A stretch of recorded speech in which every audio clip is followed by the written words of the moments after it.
Pada minggu lepas, dua peserta telah meninggalkan pentas Sukses 4.0. Kini anda kembali bersama dengan saya, Fatah Amin, dalam episod ke-7 program Sukses 4.0 dibawakan oleh SME Bank. Kini saya berada di Hall 1 Sunny Hotel bersama dengan 8 peserta yang masih lagi meneruskan perjuangan dalam program ini. Hari baru, episod baru, tugasan baru. Untuk episod ke-7 kali ini, kita akan memberikan fokus terhadap aspek pemasaran digital. Cabaran menjalankan perniagaan di zaman pandemik memberikan satu tamparan untuk usahawan masa kini. Namun begitu, dengan sokongan pemasaran digital, masalah ini akan dapat diatasi oleh usahawan yang ingin memajukan perniagaan mereka. Episod kali ini, kita akan bersama dengan Digital Marketing Coach Master Azril. Akan berkongsi pelbagai ilmu yang berguna kepada semua peserta kita. Mari kita saksikan VT ini untuk kenali Master Azril.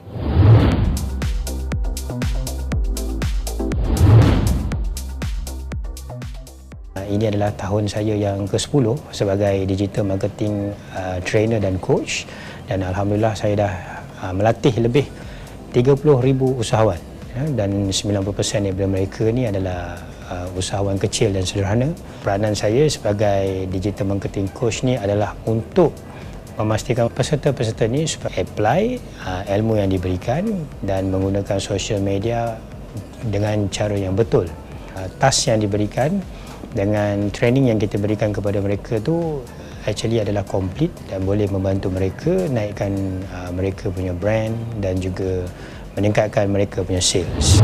Azika boleh share IG punya results? Diorang kena ambil kesempatan, kena cepat adapt tentang perkembangan baru digital marketing dan tak boleh tunggu dan lihat saja. Expectation saya pada peserta-peserta ni supaya mereka boleh dapat apply apa ilmu yang mereka dapatlah sepanjang program. Dan fikir secara global untuk membawa produk tu lebih jauh. Azril, saya rasa peserta-peserta kita nampaknya agak lemau lah pagi ni. Ya, mungkin kita perlu buat sesuatu untuk menaikkan semangat diorang. Betul. Kita ada idea apa yang patut kita buat? Okey, so sila berdiri. Berdiri semua, come on. Kita ada 3 bahagian. Atas, tengah, bawah. Bila saya kata atas, picit atas macam ni. Dan tengah ni kena picit macam ni. Bawah kena cucuk macam ni. Silakan, okey. Bawah. Picit betul-betul. Okey, baik. Sekian. Terima kasih. Untuk kelas pemasaran digital pada hari ini, anda akan berpeluang meneroka ilmu yang lebih advance daripada Master Azril. Persilakan Master Azril. Semua dah on laptop. Dah on internet. Dah buka Facebook. Okey, buka Facebook. Itu password Wi-Fi. Nampak dekat whiteboard. Fokus topik kita apa dia? FBS. Siapa kat sini ada experience buat Facebook Ads? Angkat tangan. Angkat tangan. Yang tak pernah buat, angkat tangan. Show dengan Hafiz tak pernah buat. Yang lain semua pernah buat. Kita dah buka Facebook. Okey, step pertama, tekan button plus. Dan kemudian klik dekat Add. Okey, dan kita akan sampai dekat sini. Dia keluar tak pop-up ni, kotak ni? Keluar tak? Keluar. Sampai kat sini, scroll bawah.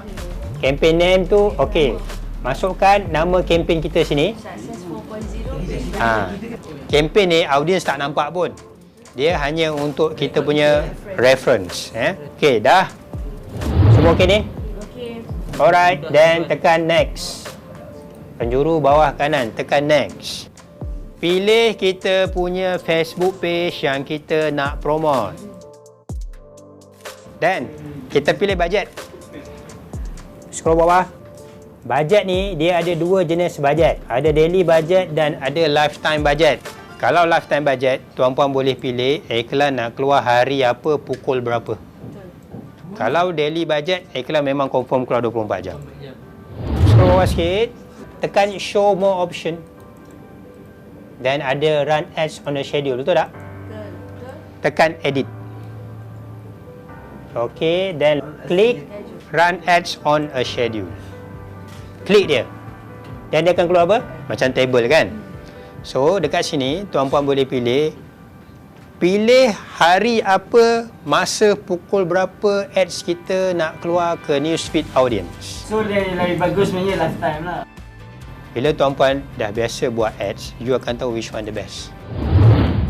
Sekarang ni, berapa bajet yang tuan-puan nak letak? Sehari RM4.17. RM4.17. Sehari. Minimum. Yes, minimum Kalau you nak dapat impact yang lebih kuat, minimum satu hari you kena letak minimum lah RM50. Kita tengok dekat sebelah kanan, ini benda yang sentiasa nak kena tengok estimated daily result. Saya letak RM10. Reach saya akan dapat satu hari 407 ke 1.2k, so average lebih kurang dalam 800 reach saya akan dapat satu hari. Like saya akan dapat satu hari lebih kurang 3 ke 16, so average dalam 10 lah. RM10 dan dapat 10 like. Ni conversion ni actually Facebook yang advance punya level. Okay, conversion ni kita nak audience ambil specific action. Contoh audience ni dah masuk website kita. Dia nak beli satu produk, dia dah add to cart. Dia dah add to cart tapi belum bayar lagi. Okay. Now kita nak target siapa yang dah add to cart ni. Kita target dia supaya dia close, dia buat payment untuk beli produk kita. Okay, tuan-puan for the next task, tuan-puan kena buat Facebook ads for that task. Tuan-puan akan setting sendiri.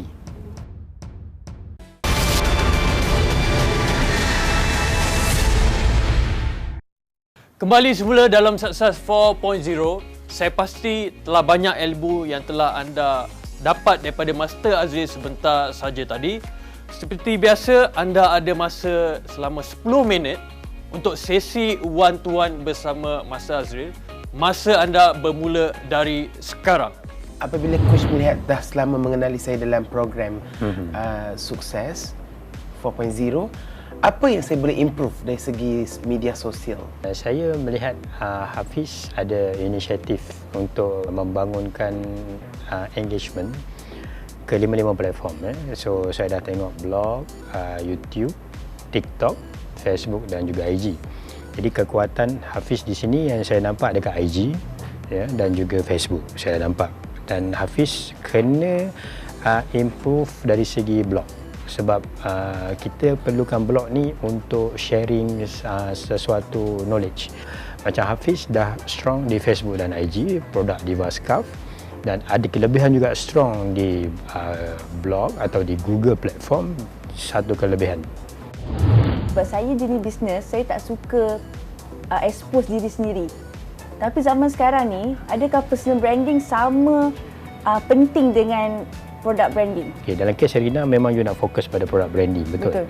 But saya juga suggest personal branding juga penting untuk bisnes. Sebab personal branding yang pada founder tu, dia juga akan contribute kepada sale indirectly.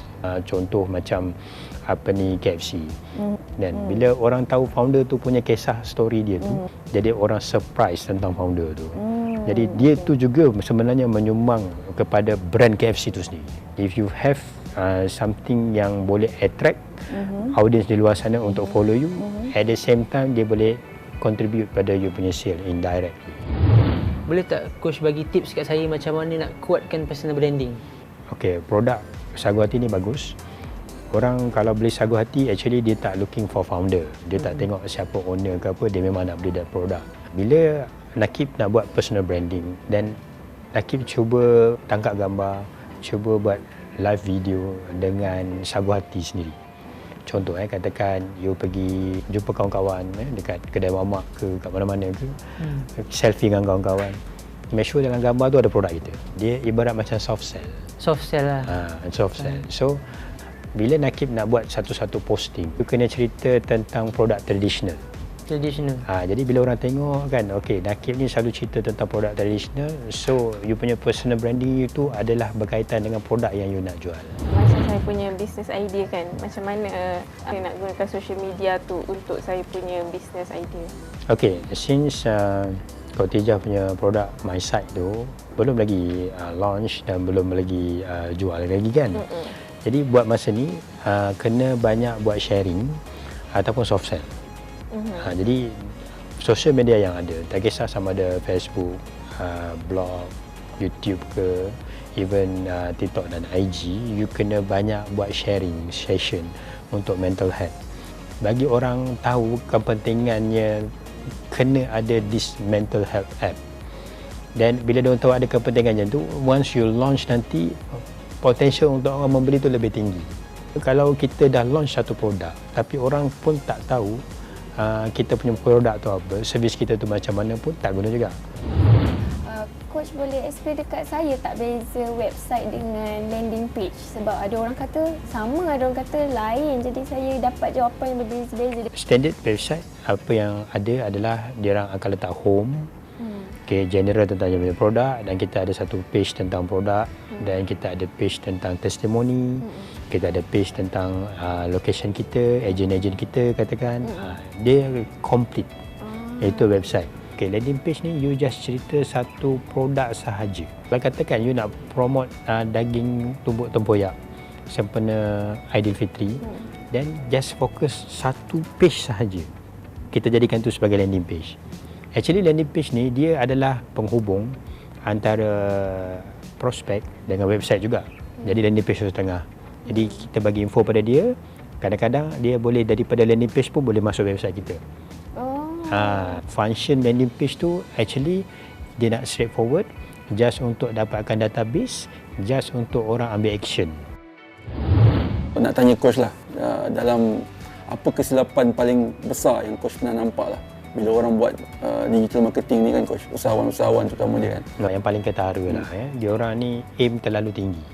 Kalau boleh sebulan terus nak dapat sale 10,000, 100,000. Jadi bagi saya itu tak logik. Dengan produk dia yang masih baru, dengan brand pun orang tak kenal. Jadi walaupun dia kata saya buat Facebook ads letak RM300 satu hari, Facebook ads dia, okay, but you tak target audience yang betul. Baik. Copywriting yang tak dapat nak mempengaruhi orang, itu yang menyebabkan dia gagal lah. Bisnes macam Zaim, Ecobat Cat Litter, Zaim untuk meningkatkan lagi digital marketing ni, Zaim kena join FB group tentang cat lover, pet lover, dan cuba cari duta atau influencer yang really love the cat ataupun pets lah, dan itu sebenarnya boleh menaikkan you punya brand. Saya nak fokus pada personal branding. Okay. Saya memang tak cerita, kalau perasan dalam platform saya tak cerita pasal produk saya. Apa pembawakan yang boleh saya bawa, macam suggestion sikit lah. Okey, untuk produk you, servis you pinjam.co ni, untuk you punya personal branding, Huzaifah kena ubah cara you dressing, cara you bercakap, dan macam mana you punya karakter. Actually sebab kita tahu personal branding kita ni pun untuk produk kita juga. Jadi make sure personal branding kita tu sesuai dengan kita punya produk.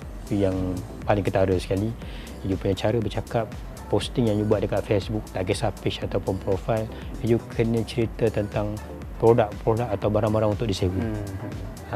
Jadi orang akan nampak this is you punya branding. Maksudnya you nak menolong penyewa-penyewa ni untuk menambahkan income, dan juga membantu orang yang menyewa tu tak perlu pun membeli produk. Itu yang you kena banyak buat sharing dalam social media. Dengan blogging tu macam mana? Blogging you kalau compare antara 10 peserta, you adalah paling bagus lah. Pun banyak visitor, dan you boleh concentrate pada blogging sebab servis you memang orang akan mencari dalam Google. Saya rasa dalam experience saya menggunakan kelima-lima platform ni, saya paling lemah di Facebook. Servis you, orang lebih banyak mencari di Google. Dia punya servis kan. So sebenarnya kalau nak ikutkan blogging tu pun penting untuk you untuk promote you punya produk. Dalam Facebook ni orang tak banyak cari. That's the one reason kenapa engagement you di Facebook tu kurang. Okay, Facebook ni orang lebih suka baca you punya copywriting. Daripada tengok video, dia orang prefer untuk copywriting. Sebab kalau kita tengok pattern audience, kalau dia rasa dia nak layan video, first thing dia pergi YouTube. Betul. Okay, dan lepas tu dia akan pergi ke TikTok untuk cari video-video yang for fun. Dan IG ni video dan gambar. So kita sekarang ni kena concentrate pada kita punya copywriting. Okey, copywriting kita tak boleh buat copywriting yang terlalu serius. Kita juga tak boleh buat copywriting yang terlalu kasar. So, kena buat satu copywriting yang relax. Anda semua sebenarnya sangat bertuah hari ini kerana apa yang dikongsi oleh Mas Azril sebenarnya adalah ilmu advance dalam pemasaran digital. Namun begitu, ada satu lagi tugasan yang akan diberikan oleh Master Azril. Jadi Mas Azril, silakan. Baik. Okey, jadi tugasan tuan-puan seterusnya adalah berkaitan dengan tanggungjawab social corporate, yang mana dia juga adalah social media task kita yang kita akan buat di lokasi seterusnya lah.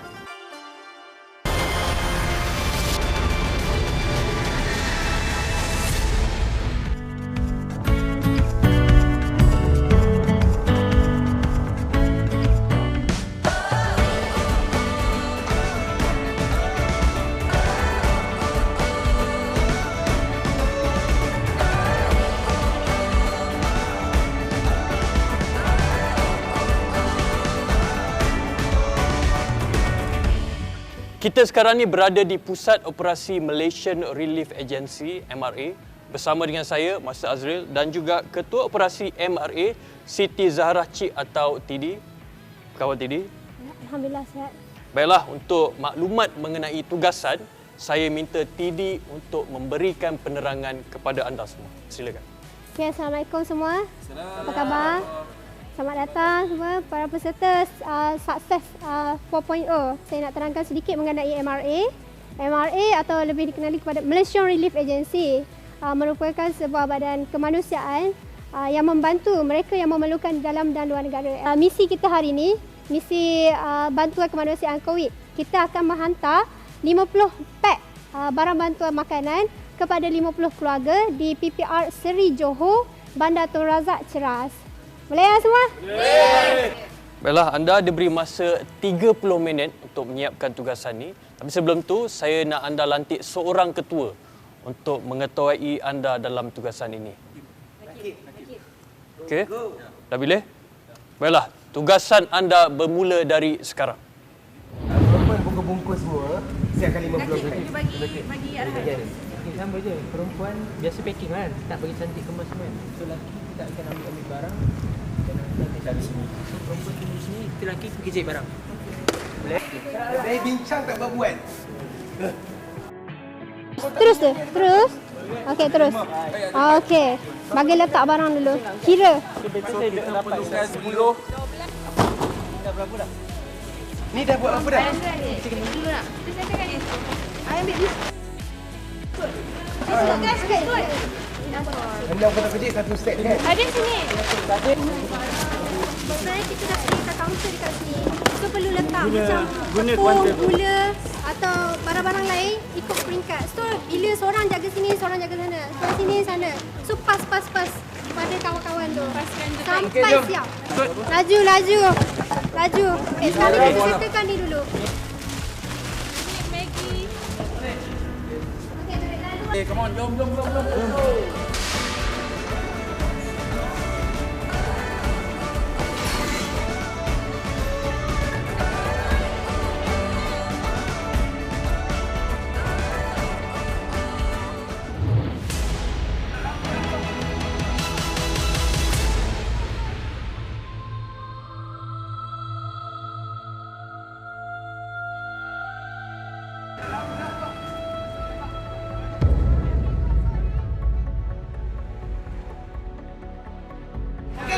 Okey, macam mana semua? Barang dah siap di packing?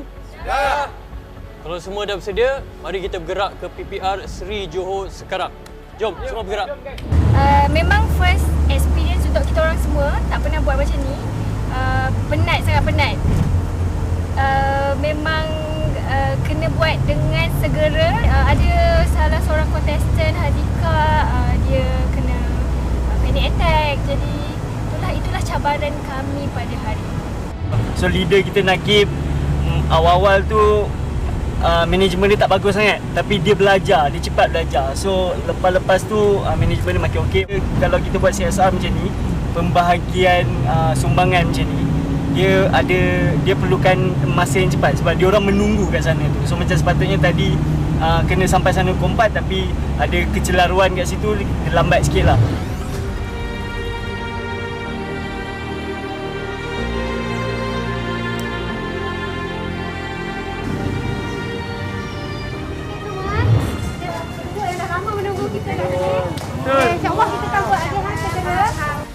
Saya kini sedang berada di PPR Seri Johor di mana peserta-peserta kita sedang mengagihkan barang kepada 50 orang keluarga yang memerlukan.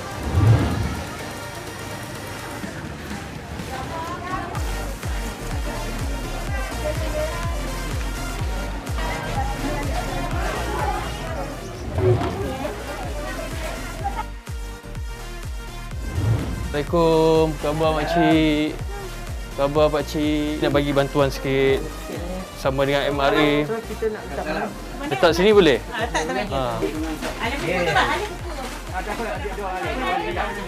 Berapa orang duduk dalam rumah ni? Bertiga saja. Oh.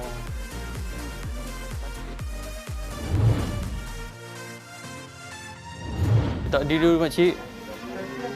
Terima kasih makcik.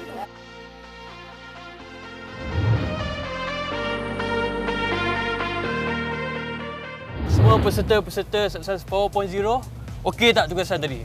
Okey. Nampak letih semuanya? Memang letih. Mungkin TD boleh bagi sedikit ulasan tentang tugasan diorang hari ni. Macam mana? Okey ke tak? Okey, alhamdulillah sampai kita dah selesai untuk agihan. Tapi saya nak komen, semuanya perlu ketepatan dalam masa lah khususnya. Dan kena kritikal dalam satu tindakan dan berfikir supaya benda tu cepat. Kita dah buat appointment, kita dah setkan satu masa, waktu-waktu yang sesuai untuk kita hantar barang bantuan. Tapi sebab atas satu faktor kelewatan sistem tak betul, jadi kita lambat. Kita akan susahkan penerima. Mereka semua bukannya sihat, ada yang wagamas, ada yang OKU. Jadi kita kena fikir faktor-faktor tu semua. Dan saya berharap semua boleh bersama-sama dengan MRA lagi untuk jadi sukarelawan MRA di satu masa akan datang, insya-Allah. Bagi pihak program Sukses 4.0, kita nak ucapkan terima kasih kepada TD dan juga pihak MRA kerana sama-sama dengan kita untuk menjalankan tugasan kita pada hari ini. InsyaAllah.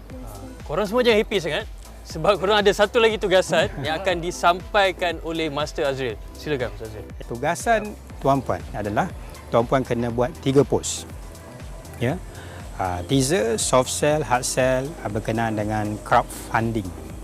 Tuan-puan kena cari crowdfund untuk membantu MRA dan tuan-puan mesti menggunakan Facebook Ads. Boleh? Boleh. Okey. Terima kasih semua. Berikan tepukan pada diri sendiri.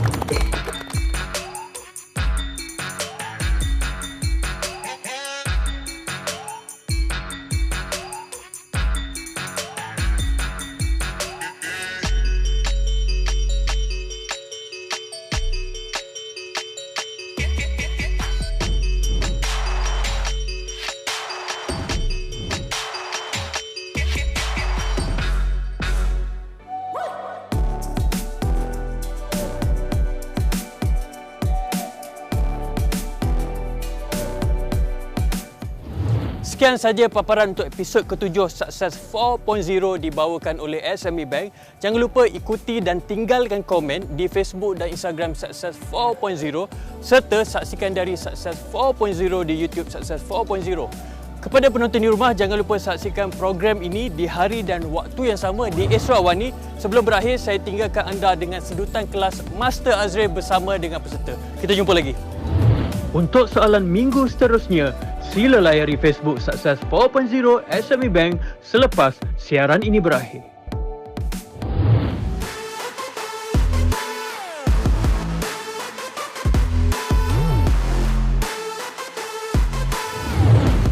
Okey, ini saya nak bagi tahu dekat sini macam mana kita nak adjust radius. Okey, tuan-puan boleh zoom in dan zoom out tau. You just tekan button ni yang plus minus ni. Tengok iklan kita akan sampai ke mana. So tuan-puan boleh pilih current city only. Nampak ni? Kalau current city only, dia tak ada radius. Ini radius ni sangat penting tau. Sebab apa? Kenapa? Sebab tu ramai usahawan dia tersalah target. Kan? Dia tahu tempat tu tak ada prospek tapi dia nak try. Okeylah, boleh try lah, tapi risiko you kena iklan you pergi pada orang yang tak berkenaan.